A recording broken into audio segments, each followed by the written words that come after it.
Bonsoir, les informations brèves pour ce jeudi 4 novembre. Le président Wavell Ramkalawan affirme que l'Expo 2020 et COP26 avaient amené les Seychelles plus près avec la scène internationale. M.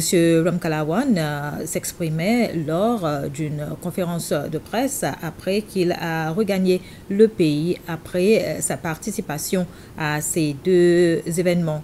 Il a précisé que c'était une opportunité de chercher ce qu'il est meilleur pour les entreprises et d'autres domaines aux Seychelles et avoir l'opportunité de rencontrer des dirigeants mondiaux pour discuter de l'avenir de la planète Terre.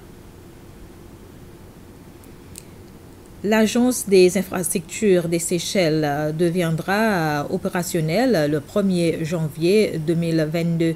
Il réunira toutes les cellules de projet des différents ministères afin d'éviter les doublons de projets.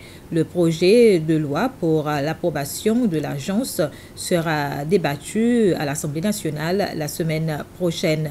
Outre la conception et la supervision des projets, l'agence sera responsable des projets jusqu'à 1 an après la construction, sauf pour les entités qui réalisent des projets spécialisés. Les banques aux Seychelles cesseront d'utiliser la norme LIBOR pour établir des taux d'intérêt sur les prêts en devises.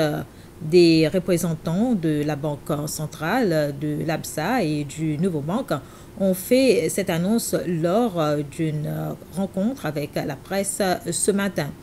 LIBOR est la norme actuellement utilisée par de nombreuses banques internationales depuis plusieurs années pour établir les taux d'intérêt sur les prêts que les clients prennent en devises étrangères. Mais d'ici la fin de cette année, la norme ne sera plus utilisée sur une base internationale. Un juge a accepté d'accélérer l'audition de l'appel du Nassim Onesime, la femme kenyenne mariée à un Seychellois qui a été expulsé du pays jour de Noël de l'an dernier pour trafic de drogue.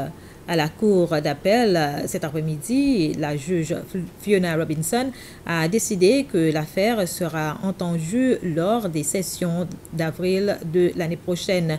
Mais l'avocat de Mme Onesime conteste une décision de la Cour constitutionnelle à son encontre sur un problème de timing. Les Seychelles célèbrent cette année 256 ans depuis que la pierre de possession a été posée dans le pays. C'est le jour où un explorateur français, le capitaine Nicholas Murphy, a posé la pierre sur un rocher qui se trouve aujourd'hui à l'arrière de la boutique de Chaka Brothers. La pierre de possession a été posée à plusieurs endroits dans le passé, y compris à State House. Aujourd'hui, il est au musée d'histoire. C'était les informations brèves. Merci de votre attention.